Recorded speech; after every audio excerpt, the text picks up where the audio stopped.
Rachel. Welcome back. Come on in. Hello. How's your week been? It's been pretty good, went shopping with my mom for some new clothes, watched a bunch of movies, just hung out. Okay. It's really good to hear. You've made a lot of progress since you first started coming, and, you wouldn't normally go shopping with your mom and hang out with her and hang out and do that stuff. Like, you were just so preoccupied with other things. So I'm really satisfied with your progress. Reflecting to our last session, have you thought about school or talked to your parents about it at all? The subject, has come up a couple of times, but we haven't really talked in depth, I guess. But I do want to go back to DePaul. I'm really glad that you're able to talk to them, more than before. What kinds of things did you guys talk about regarding school? My friends and classmates have been asking where I've been, and I want to go back, but my parents are pretty against it. They don't like my friends too much. Okay. What's the driving factor for you to go back to DePaul? Well, I want to graduate, finish school, and have a life after college, and just get some sort of social life back, I guess. Yeah. So can you describe your social life, before treatment? And does that look any different from, if you were to go back to school? Well, I guess before I'd just hang out with two of my friends, Ryan and Colin, and we didn't really do much besides, get high, watch Netflix and stuff. If I went back, I'd, still want to hang out with them and just not get high, I guess. Maybe actually do schoolwork. That'd be good. Have you talked to Colin and Ryan since you left? Sometimes, but my parents don't really like me talking to them, so I don't talk to them too often. I still follow them on, Facebook and stuff. Why do you think your parents don't like you talking to them? My parents they don't think that they're good people. They think I was doing drugs because they pressured me into it, and they never did. It was my own choice, and my parents just, don't want to comprehend that one. Mm-hmm. Yeah. So it kind of sounds like, your parents don't think that Ryan and Colin have changed, and, they're just kind of stuck on the old Colin and Ryan and you and that kind of friendship. Do you think Ryan and Colin have changed? I don't really know.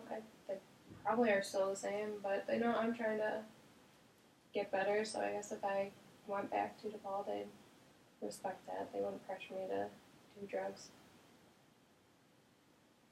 Okay. Have you ever asked Ryan and Colin if they will respect your decisions and in that aspect and everything? I've never asked them, but I just know that they will respect that.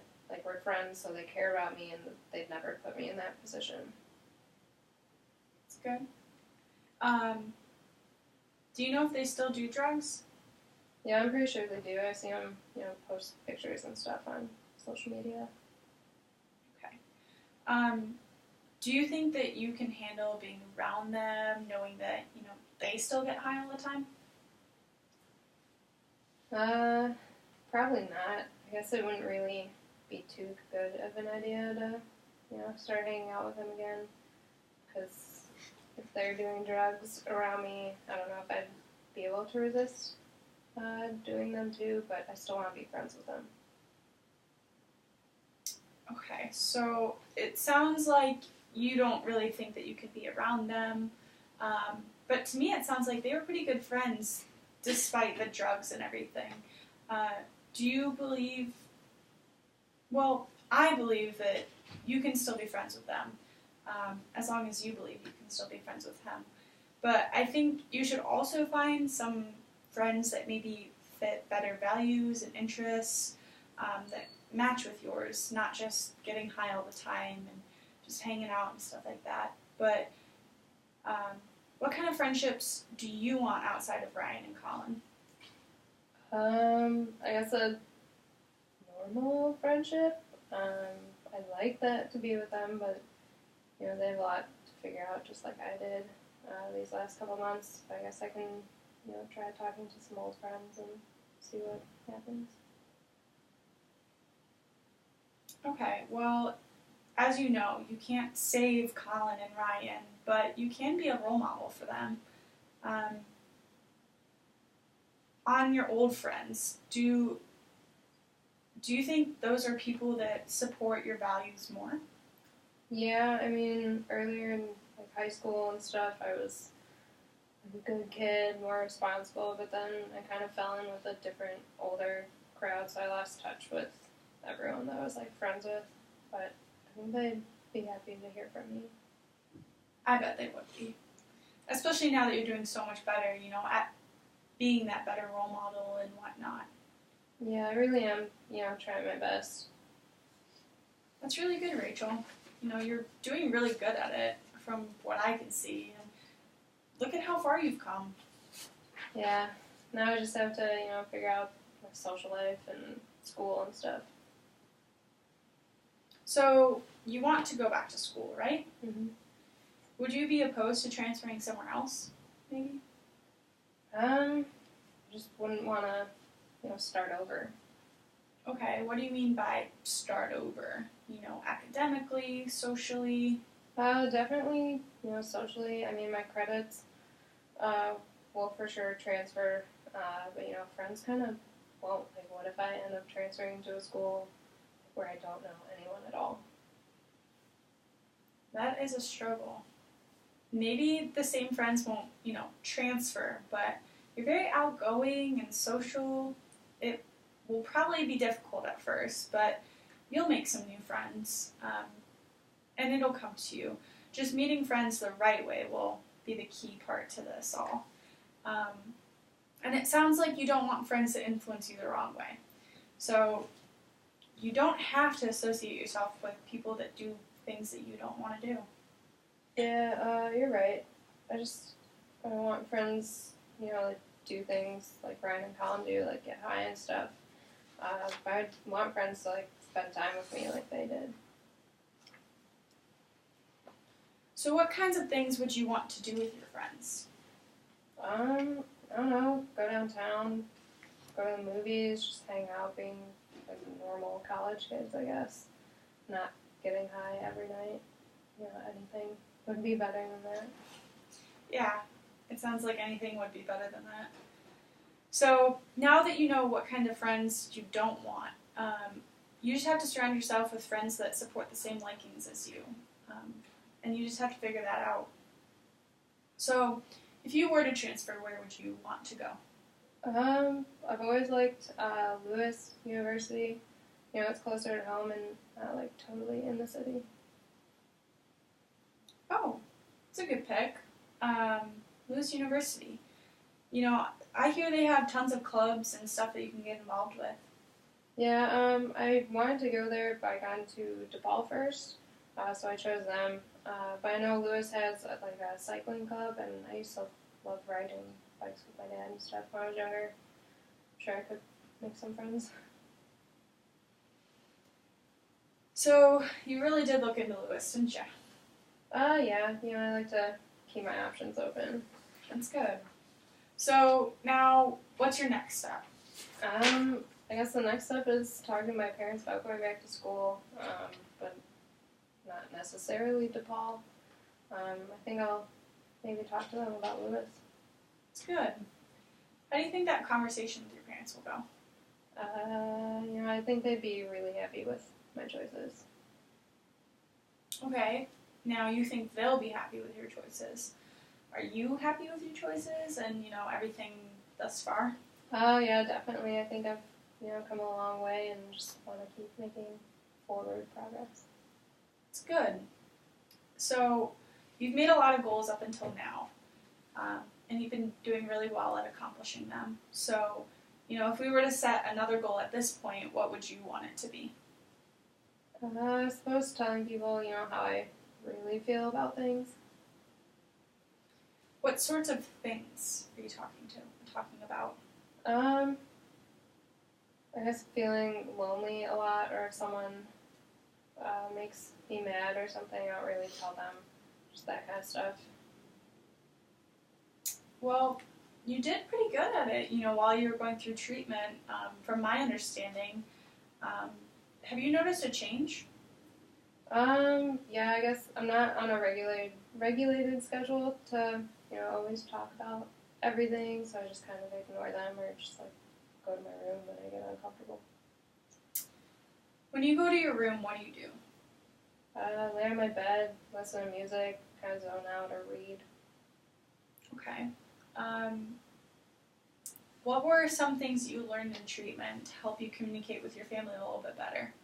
Well, I know, like, deep breathing exercises, and I realize I can't just walk away, but I can't get past that step, though, because I always want to walk away, and I usually end up doing that. When things, get tough, I just want to get away from whatever's going on. I can see that. Well, the only downside is that walking away kind of puts you back a few steps from all the progress that you made, don't you think? Yeah, I guess so. That's why I can't do that anymore, but it's hard to break that habit. You're right. But sometimes we have to do things, that are more challenging to help us move forward and make progress, right? You've admitted to having a problem, you went through treatment and talking to your family members. Those are all very difficult things, Rachel. We don't want you to ruin all your progress just because you want to revert to old habits, walking away and ignoring the problem. So what if we found a different way for you to take that step since it's so difficult? Okay. Okay, what are some things that you can do in the moment to calm you down or help you deal with all the emotions and stuff that you're dealing with in that moment? Well, I could, count to 10, do like the deep breathing exercise, just things. I don't want to do that in front of someone else, though. You're right, and those are all good, and that's very understandable that you don't want to do that in front of someone else. It can get kind of weird or whatever. And it really sounds like you like to walk away from the conflict, right? Mm-hmm. Well, what if in that moment you say to your mom or dad or whoever you're talking with that you need to step away for 10 seconds, but just 10 seconds, and that you'll come right back. And the only trick to that is that you actually have to come right back. Yeah, I think that'd be a really good first step, just as long as I can, convince myself to come back. Mm-hmm. So when you walk away for those 10 seconds and you're just calming yourself down and all that, what do you need to tell yourself to come back to the conversation confidently? I guess that it's going to be okay. The conversation could be about, like the dumbest thing, but I still always want to just walk away. Well, why do you want to walk away? It's easier than to just, sit there and talk about uncomfortable stuff or just like fight with someone. That's very true. It's much easier. But, the easy way out isn't always, the best way to resolve conflict or even the way to resolve conflict. Yeah, you're right. I think taking those 10 seconds, will kind of help. Okay, so what would you say in the moment that, you're getting into a heated conversation with someone and, your first instinct is to walk away, but instead, what are you going to do? I guess I could say, I hear what you're saying, but I need a couple of seconds to walk away and, I'll be right back. Okay, so that sounds really good to me. That's a great step. So how about this week, if you get into a conversation that you don't really want to deal with or, your parents start asking you things that make you uncomfortable or within reason, can you try that this week? If you get into one of those conversations, just try to first say, yeah, I'm going to step away, take your 10 seconds and come back. Yeah, I think I can do that, and I'm sure the conversation with my parents will get difficult if they start like asking about my friends or something. And how are you feeling about that conversation? Not too bad. Now that I know it's okay for me to walk away for a little bit just to gather my thoughts and feelings and stuff, it'll be a little easier. It's good. That's really awesome to hear, Rachel. You are going to be okay. It sounds like you're making good steps towards those conversations and you're feeling pretty good about it. So I think we can end our session here, and as long as you're feeling good, I'm feeling good, we're all feeling good, we can pick up again next week and we'll start from there. Sound good? Okay, yeah, I'm definitely feeling good about everything. Okay, so next week we'll talk about your conversation with your parents and everything that we've talked about today, like those steps and everything. So that's your goal between now and then, okay? Alright, I got it. Alright, see you next time, Rachel. See you.